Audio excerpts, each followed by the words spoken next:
What's up YouTube? Welcome back to the channel, welcome back to another video. So in today's video, we're going to be installing a few mods on the G80 M3, giving it a custom ambient lighting look and just overall interior lighting. So if you guys want to see that, stay tuned. Alright, so the first mod we're going to be installing is this right over here. These are basically ambient lighting add-ons to the center console of the G80 M3. So normally when you look at your car with your ambient lighting, you'll have ambient lighting on the door, on the dash right over here. However, you don't have anything over here. Typically on a 3 Series, you don't usually have something over here. BMW for some reason will reserve that part of ambient lighting for like the higher trim cars, like a 5 Series, an X5. But a 3 Series, even an M3, it being a $100,000 car, does not have ambient lighting there. However, with these pieces here, we're gonna be able to add additional ambient lighting, which is gonna be really cool. So these are going to replace these two pieces right over here on the center console. And it's gonna tap into our current ambient lighting and just feed that same color of ambient lighting down over here. Now, the one downside I will say is my car has the extended leather package. So these pieces over here are leather for me. However, these pieces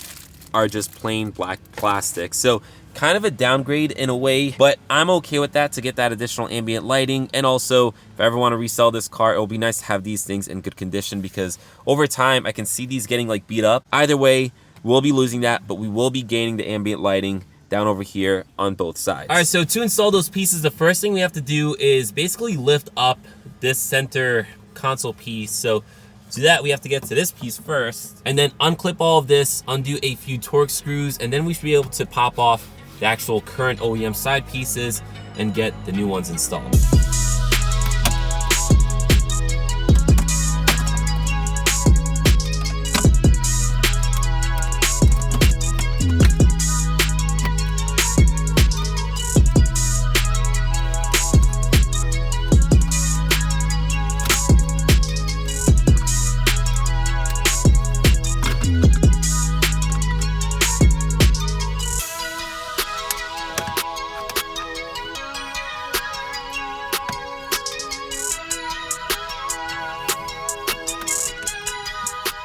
So with both those pieces out, what we have to do is lift up this whole center console thing. We don't want to take it out completely because obviously there's a lot that goes into it. There's two T20s on either corner. I'm just gonna try to lift those up so I can tilt it forward just like this carbon fiber piece. That way we can feed the wire going from this side of the ambient lighting to this side, because right by the glove box is where we're gonna tap into the car's OEM ambient lighting. So we need to feed the wire through. Now, the next thing what we have to do is take our new pieces, again, the ones that have ambient lighting, but unfortunately don't have leather, and then we're gonna transfer the clips from the respective OEM one. These metal clips right in here, we're gonna transfer it to the new one. All right, so I went ahead and transferred all the clips onto this aftermarket piece. I will say, it wasn't difficult, but it was definitely really tedious. Try using a pick tool. But anyways, with that said, we're gonna start routing the wires before I transfer all the clips to the other one, just because I want to make sure that everything works properly. So this here's the cable that it comes with. You're gonna have two connections, obviously one for each side. So this is gonna connect to the light back here, just like that. And then be able to feed this through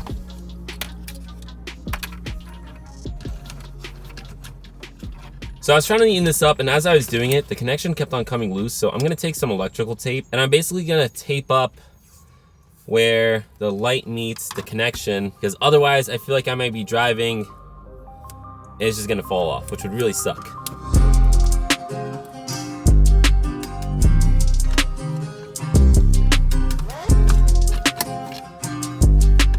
All right, so after some wrestling, I finally got everything set up, hooked up, and put back together in the center console. Now what we have to do is actually tap into our current OEM ambient lighting. So this part's gonna be hard for you guys to see, but basically we have to remove this panel over here. There's a little light somewhere over there we have to tap into.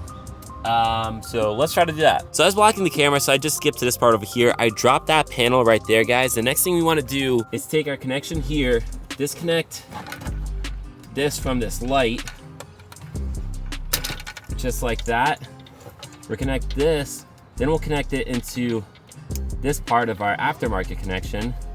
And then this one is gonna go into where the light was. So the ambient lighting is complete. Everything's installed. Everything is put back together. If you guys want to see what it looks like, stay tuned to the end of the video. I'll take some clips of the car at night. But for now, we're just going to power through and install the next mod, which is in this box right over here. So this is from a company called Open Throttle. As you guys can see, they are door lights again for the G80 M3. They sell a whole bunch of stuff. So we're just going to get right into installing this. This should be pretty easy, guys. So we're going to basically just remove the OEM lights from underneath the door. We'll swap them out for these ones, and that should be pretty much it. All right, so inside the box, you get some instructions, which are pretty straightforward.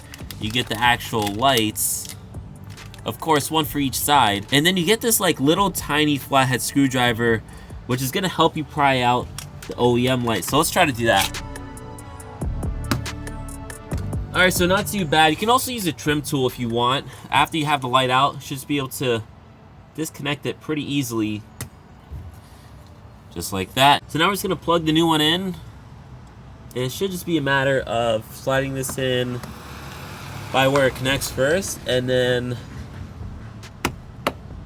popping it in. All right, so door lights are done. I did the other side off camera. Overall, super easy, guys. Honestly, something that even if you haven't modded cars before, you can definitely do. But with that said, the next thing we're gonna do, and the last thing we're gonna do for today, is code some custom ambient lighting colors into the car. So to do this, we're gonna be using Beamer code. I believe you can also use other things like Carly and things like that, but to do this, you definitely need an OBD adapter. I always use the Keys Wi-Fi adapter, works super fast. You also need the actual app license, so I already have that. After that, you just basically plug this into your OBD reader. We're gonna go through the app, and then I'll show you guys where to find the custom ambient lighting, at least within Beamer code. So now we are all connected to the car, we can go ahead and start coding. Now to find the ambient lighting, you wanna go into body domain controller. Now within here, you're gonna see two things for ambient lighting. Well, actually, you're gonna see four. It gets a little confusing, but you only really need to focus on one. So you're gonna see ambient lighting, color contour, ambient lighting color, and then two other ones. So for some reason, to actually change the ambient lighting on your car, you want to change ambient lighting color contour. That's the one that I found would actually change it. Now something else I should say, because I have a newer G80 M3, the ambient lighting colors that come on this car by default are actually pretty nice. So a lot of these colors here, they already come on this car, so there's not too many colors that I'm enticed by. If you guys have an older G80 or G20 with like the more basic blue, greens, you're probably gonna like these because these are really nice colors. You can really change it up. However, for me, I'm not enticed by most of these colors. What I'm gonna do for the purpose of this video is code it to red. So that way we can see that, because that's the only one that's really different. Once you select your color, you press on back, and then you just basically press on code and then start coding. With that said, we're gonna fast forward to nighttime where you guys can actually properly see all this, and I'll give you guys my opinion. So let's cut to that.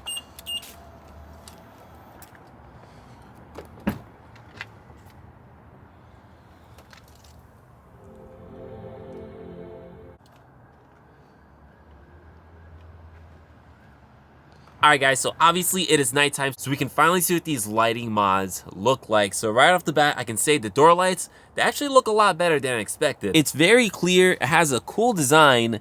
It's nothing too crazy, just says M3 competition, but I think it's tasteful, I think it suits the car. And overall, I actually really like it. So I would definitely recommend these door lights if you guys are interested. They look really good, fairly priced, and super easy to install.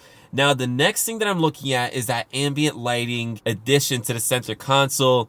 I kind of have mixed feelings about this, if I'm being honest with you guys. Just right off the bat, the installation wasn't difficult, but I don't think it's the easiest thing for someone to do if you guys aren't used to or comfortable modding your cars. So there's obviously that, but it's definitely doable. It's not that hard, but that's not really what's putting me off about them. Let me just turn the camera and show you guys. So not sure how well the camera's gonna pick this up. Maybe if I get close, you guys will be able to see the ambient lighting over here actually doesn't match 100% the ambient lighting in the rest of the car. The ambient lighting over here, it's mainly yellow, whereas this one has more of a green tint to it. Now, it's not that far off, guys. It's nothing too crazy, but there's definitely a difference. You can definitely notice it. However, playing with this off camera, I did notice that's not the case for every color. This newer G80 M3 has some like fancier pastel-y colors. These ambient lighting additions, they struggle more with those colors. However, if you switch the car to more basic colors, reds, violets, blues, it does a lot better. So if I go to my ambient lighting and I go over to the ivory, if you guys have an older G80 M3 or G20, it'll actually be bronze. If I press on that, you guys will see it now goes to the red, which I coded in via beamer code. Overall, guys, the red looks really good. And the best part about it is the ambient lighting over here matches almost 100% with the ambient lighting over there. Whereas again, some other colors, they don't. So if we go back to the ambient lighting, let's just show you another color. If I go to maybe let's do this turquoise. So on the OEM ambient lighting, it looks more of like a teal or turquoise. Whereas on this lighting, it looks more of like a light blue. Again, it's not that serious, guys. I know I'm complaining, but it's definitely something you're gonna notice, especially if you're OCD like me. All right, so let's just get to the point. Would I recommend this? Yes and no. If you guys are gonna be OCD like me and you wanna use these fancier colors, probably not. However, if you have an older G80 or G20 or something like that, those cars have the more basic ambient lighting colors like the purple, the blue, the green. Those colors look just fine. So if you guys have those older colors, it's gonna work perfectly for you. Even if you have these newer colors, if you're not that picky, you know, you'll probably be fine as well. I'm a little picky. I get OCD about those things, but that's just me. And then lastly, the coding, the color thing, 1000%, guys. I would recommend it, especially if you have beamer code already. If you guys want any of these mods, links will be down in the description below. And yeah, with that said, this video is pretty much done, and I'll catch you guys in the next one. Peace.